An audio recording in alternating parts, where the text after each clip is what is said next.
నమస్తే, welcome to 99 TV. నేను పర్విని. Details చూస్తే ఫార్ములా ఈ కార్ రేస్ లో ఏసీబీ ఈడీ విచారణ జరగనుంది. ఈ విచారణకు ఐఏఎస్ అధికారి అరవింద్ కుమార్ హాజరయ్యారు.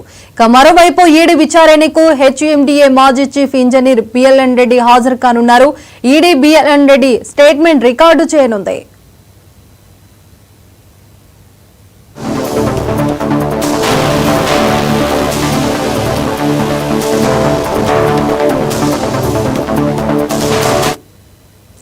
ఫార్ములా ఈ కార్ రేసింగ్ కేసులో ఏసీబీ ఈడీ విచారణ జరగనుంది. ఈ విచారణకు ఐఏఎస్ అధికారి అరవింద్ కుమార్ హాజరయ్యారు. మరోవైపు ఈడీ విచారణకు హెచ్ఎండిఏ మాజీ చీఫ్ ఇంజనీర్ బిఎల్ఎన్ రెడ్డి హాజరు కానున్నారు. ED BLN Reddy statement record చేయనుంది.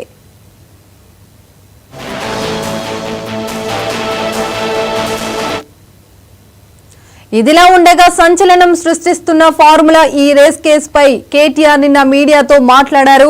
ఒక పాత సామెత చిన్నప్పటి నుంచి వింటున్నామని, అవినీతి పరులు ప్రతి చోట అదే జరుగుతుందని అనుకుంటున్నారు. ఉదయం నుంచి కాంగ్రెస్ నాయకులు ఏదో హడావిడి చేస్తున్నారని, ఏమీ లేకున్నా నా మీద లొట్టపీజు కేసు పెట్టారని ఆయన విమర్శించారు. అవినీతి లేదని తెలిసి కూడా నా మీద కేసు పెట్టి సునకానందం పొందుతున్నారని కేటీఆర్ మండిపడ్డారు. రాజ్యాంగ పరంగా ప్రతి హక్కును వినియోగించుకుంటా అని ఆయన స్పష్టం చేశారు. నా మీద కేసు పెట్టిన చిట్టి నాయుడికి ఒక విషయం చెప్పాలని, నేను ఏసీపీ ఆఫీస్ కు వెళ్లినా నన్ను ప్రశ్నించడానికి భయపడ్డారని అన్నారు. మేము కోర్టుకు వెళ్తామని, హైకోర్టులో మేము వేసిన క్వాష్ పిటిషన్ కొట్టివేశారన్నారు. మేము సుప్రీంకోర్టుకు వెళ్లామని, 2-3 రోజులు విచారణకు వస్తుందని అన్నారు. మీరు దయచేసి రైతుల సబ్జెక్టు మాత్రమే మాట్లాడండి అని ఉదయం నుంచి నన్ను కలిసిన ప్రతి నాయకుడికి నేను చెప్తా వచ్చింది. పార్టీ నిర్మాణం మీద దృష్టి పెట్టండి. 6 గ్యారంటీల అమలులో ప్రభుత్వం ఫెయిల్ అయిన విధానం మీద దృష్టి పెట్టండి. ఖచ్చితంగా ఈ అటెన్షన్ డైవర్షన్ గేమ్ ఏదైతే కాంగ్రెస్ ప్రభుత్వం ఆడుతుందో, కాంగ్రెస్ పార్టీని, చిట్టినాయుడిని పూర్తి స్థాయిలో వాళ్ళ బండారాన్ని బయటపెట్టి మరి బజార్లలో ప్రజల ముందు ఎండగట్టండి. ఆడబిడ్డలకు ఇస్తానన్న 2500, అదేవిధంగా పెద్ద మనుషులకు ఇస్తానన్న 4000 పెన్షన్లు ఎప్పటి నుంచి ఇస్తామని చెప్పి నిలదీద్దాం. ఆ దిశగా కార్యాచరణ చేద్దాం తప్ప ఏ రకంగా కూడా పొరపాటున కూడా ఏ రకంగా కూడా ఈ కేసు విషయంలో మీడియా హడావుడికో, చిట్టినాయుడు గారి లీకులకో ఆగం కాకండి. ఈ మీడియా వాళ్ళు మీ బాధ నేను అర్థం చేసుకోగలుగుతా. 24 గంటల న్యూస్ ఛానళ్ళు మీరు నడపాలి, అది గిర్రగిర్ర తిరగాలి, ప్రతి నిమిషం కొత్తదనం కావాలి. ఇక అవన్నీ తప్పదు. మీ బాధ నేను అర్థం చేసుకోగలుగుతా, మీ తప్పు కాదు. కాకపోతే నేను మీతో ప్రార్థించేది కూడా, ఫార్ములా ఈ కార్ రేసింగ్ కేసులో ఏసీబీ ఈడీ విచారణ జరగనుంది. ఈ విచారణకు ఐఏఎస్ అధికారి అరవింద్ కుమార్ హాజరయ్యారు. మరోవైపు ఈడీ విచారణకు హెచ్ఎండిఏ మాజీ చీఫ్ ఇంజనీర్ బిఎల్ఎన్ రెడ్డి హాజరయ్యారు. ED BLN Reddy statement record చేయనుంది. దీనిపైన పూర్తి సమాచారం స్పెషల్ కరెస్పాండెంట్ రాజ్ కుమార్ అందిస్తారు. రాజ్ కుమార్, చెప్పండి.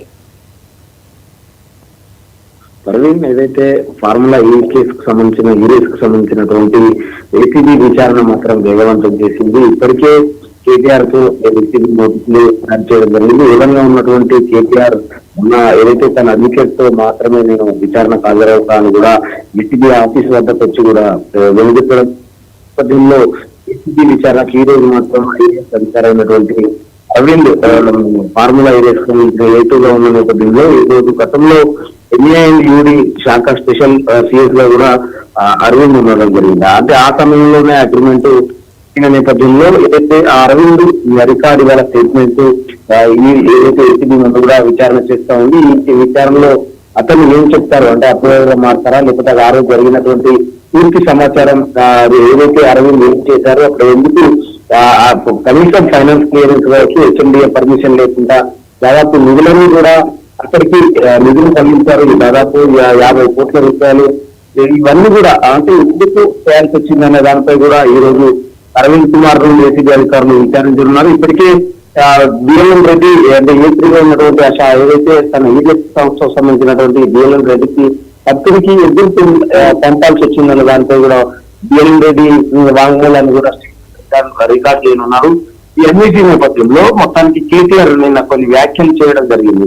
ప్రభుత్వం ప్రజాపాలనపై దృష్టి పెట్టకుండా ఒక లొటబీట్ కేసు పెట్టి తనను ఇబ్బంది గురిచేయాలని చూస్తున్నారు. కనీసం ప్రజలకు చేయాల్సిన హామీలను చేయాలి తప్పదని ఇలాంటి కేసులు పెడితే ఎవరు భయపడదు లేదని కూడా కేటీఆర్ నిన్న ఘాటు వ్యాఖ్యలు చేయడం జరిగింది. ప్రభుత్వాన్ని అదే ముఖ్యమంత్రి రేవంత్ రెడ్డిని కూడా విమర్శించడం జరిగింది. ఎందుకంటే తాను ఒక భారత పౌరుడిగా రాజ్యాంగంలో తన హక్కులను నేను ఉపయోగించుకుంటాను, సుప్రీంకోర్టు కూడా వెళ్ళానని కూడా చెప్పడం జరిగింది. కోర్టును నిర్ణయాన్ని గౌరవిస్తాను, అక్కడ కోర్టు మధ్యలో వ్యతిరేకంగా తీసుకొచ్చి దానికి నేను భయపడాల్సిన అవసరం లేదు, నా సుప్రీంకోర్టులో కూడా తన యొక్క వాదనను గురించి కూడా చెప్పడం జరిగింది. కానీ ఏదైనా సుప్రీంకోర్టు కూడా తీర్పు వేయడం జరిగింది. అంటే సుప్రీంకోర్టు వ్యతిరేకంగా కూడా ఏదైతే ప్రభుత్వం తరఫున టీవీ కూడా వేయడం జరిగింది. దీనికి సంబంధించి ఇక్కడ ఉన్నటువంటి తీర్పు హైకోర్టు కూడా అక్కడ ప్రభుత్వం కూడా కేసు వేయడం. ఇలాంటి పరిస్థితులలో ఇప్పుడు ఈ వ్యక్తి మాత్రం విచారణలో పూర్తి అందరినీ విచారించే అవకాశం ఉంది. రేపు కేసీఆర్ మరోసారి కూడా విచారించే అవకాశం ఉంది. ఎందుకంటే కొన్ని రావాలి, తప్పకుండా హాజరు కావాలని వారు చెప్పడం జరిగింది. ఇలాంటి పరిస్థితుల్లో ఇప్పుడు ఏటీఎంలో ఉన్నటువంటి అరవింద్ కుమార్ రైతుగా వీరందరికీ కూడా విచారించనుంది. ఏం చెప్తారు అసలు వీళ్ళందరూ అంటే నిజంగా ఆ రోజు జరిగినటువంటి ఆరోపణలు దాదాపు కంపెనీ వ్యక్తి నిజంగా పంపారా, వ్యక్తి పంపాల్సి పూర్తిపోతే జరిగిందా అన్న దానిపై కూడా పోలీసులు విచారించే అవకాశం. రాజ్ కుమార్, ఫార్ములా ఈ కార్ రేస్ లో A2గా అరవింద్ కుమార్ కూడా ఉన్నారు. ఇప్పుడు ఏసీబీ కార్యాలయంలో చేరుకున్నారు అరవింద్ కుమార్. సో అధికారులు ఎన్ని ప్రశ్నలు వేసే అవకాశం ఉంది, ఎలా విచారించే అవకాశం ఉంది?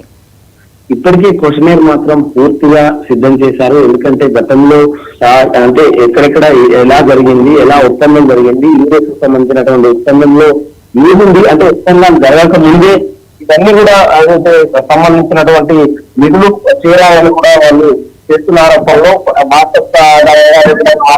ఇంజనీర్స్ ఆ కంపెనీకి సంబంధించినటువంటి అంటే అప్పుడు కంపెనీ బ్రిటన్ కంపెనీకి ఇన్ని కోట్లు ఎందుకు ఇవ్వాల్సి వచ్చిందన్న దానిపై కూడా పూర్తిగా విశ్లేషించే అవకాశం ఉంది, విచారణ చేసే అవకాశం ఉంది. దీనికి సంబంధించి అన్ని సిద్ధం చేయడం జరిగింది. అధికారులు మాత్రం క్వశ్చనర్ పూర్తి స్థాయిలో సిద్ధం చేసి ఎక్కడ కూడా అంటే దీనికి సంబంధించినటువంటి పూర్తి ఆధారాలు రాబట్టేందుకు సర్వం సిద్ధం చేశారు క్వశ్చనర్స్ ని. దీనికి సంబంధించి వివరాలను రాబట్టేందుకు మాత్రం ఈ యొక్క అధికారుల నుంచి ఇప్పుడు ఆ రోజు ముఖ్య అధికారిగా ఉన్నటువంటి ఈ అరవింద్ కుమార్ నుంచి తీసుకుంటే స్టేట్మెంట్ రికార్డ్ చేస్తే అది బలంగా మారుతుంది. వారి నుంచి అప్పుడు ఇతని స్టేట్మెంట్ రికార్డ్ చేసిన అనంతరం అది మొత్తం కూడా మొత్తం ఒక సంబంధించినటువంటి దాంట్లో మొత్తం కూడా చేర్చే అవకాశం ఉంటుంది. ఈ రికార్డ్ స్టేట్మెంట్ తర్వాత మళ్ళా కేసీఆర్ ని కూడా అంటే వీళ్ళందరినీ కూడా ఈ ఫార్ములా ఈ కేసుకు సంబంధించి విడివిడిగా విచారిస్తున్నారు. ఎందుకంటే ఇప్పటికే ఏపీసీ అధికారులు అందరికీ నోటీసులు ఇవ్వడం జరిగింది. ఒక్కొక్కరిని ఆ కేసులో సంబంధించినటువంటి నిధులు ఎందుకు చేర్చాల్సి వచ్చింది, అసలు ఈ కేసుకు సంబంధించి అందరినీ వివరంగా అంటే విడివిడిగా వారందరినీ క్వశ్చనర్ అడుగుతున్నారు. దీంట్లో వీరందరూ స్టేట్మెంట్ రికార్డు చేసిన అనంతరం వీరందరినీ కలిపి విచారిస్తారా లేదంటే సింగిల్ గా విచారిస్తూ మళ్ళీ తర్వాత చేస్తారా అనేది చూడాలి. మొత్తానికి మాత్రం ఏసీబీ మాత్రం విచారణ వేగవంతం చేసింది. ఇటు హైకోర్టు ఇచ్చినటువంటి తీర్పు తర్వాత మాత్రం స్పీడ్ పెంచింది విచారణలో.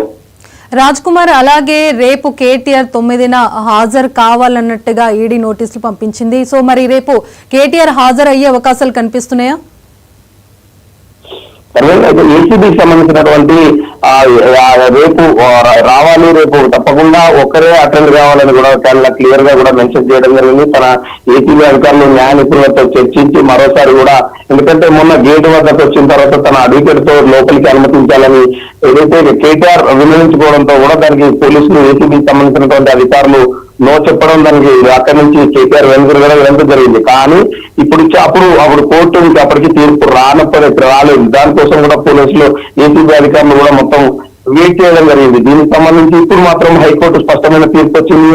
ఈ కేటీఆర్ కు వ్యతిరేకంగా తీర్పు వచ్చింది. కేటీఆర్ కి సంబంధించినటువంటి కేసులో మేము విచారణ ఆపలేమని కూడా హైకోర్టు కొన్ని పూర్తి స్థాయిలో కూడా తీర్పిచ్చిన నేపథ్యంలో ఇప్పుడు మాత్రం తప్పకుండా ఒకవేళ కేటీఆర్ దీనికి సహకరించకుండా మాత్రం రేపు మాత్రం తప్పకుండా హాజరు కావాల్సి ఉంటుంది. తప్పకుండా హాజరు కావాలని కూడా ఏసీబీ అధికారులు నోటీసులు జారీ చేయడం జరిగింది. రేపు విచారణ చేసిన తర్వాత అరెస్ట్ చేస్తారా లేదా అరెస్ట్ చేసి రిమాండ్ తరలిస్తారా, విచారణ చేసి వదిలిపెడతారా అన్న దానిపైన ఇప్పుడు మొత్తం కూడా ఏదైతే తెలుగు రాష్ట్రంలో ఉత్కంఠగా మారింది. ఎందుకంటే రాజకీయం కూడా ఒకసారిగా వేచింది, ఒకరిపై ఒకరు మాటల యుద్ధం కొనసాగుతా ఉంది. తాను తప్పు చేయకుంటే ఎందుకు జైలుకు వెళ్తలేడు, ఎందుకు విచారణ సహకరిస్తలేడని కూడా కాంగ్రెస్ నేతలు బీజేపీ నేతలు కూడా పెద్ద ఎత్తున కూడా నిన్న మీడియా ముందు మాట్లాడడం జరిగింది. అలాంటి పరిస్థితులలో కేటీఆర్ కనీసం విచారణ ఎదుర్కోనేందుకే భయపడుతున్నాడు, చేసిన తప్పులు కప్పిపుచ్చుకునేందుకే ఇవన్నీ కూడా చేస్తున్నాడని కూడా ప్రతిపక్షాలు విమర్శిస్తున్న నేపథ్యంలో అధికార పక్షం కూడా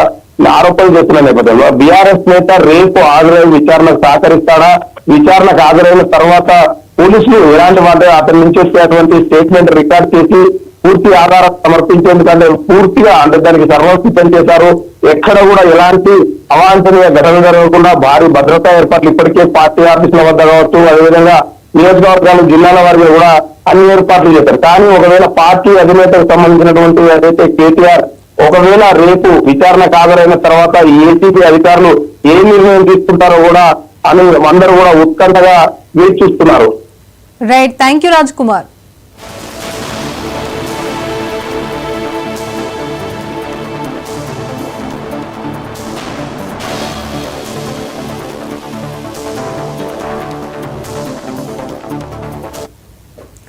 మాజీ సీఎం వైసీపీ అధ్యక్షుడు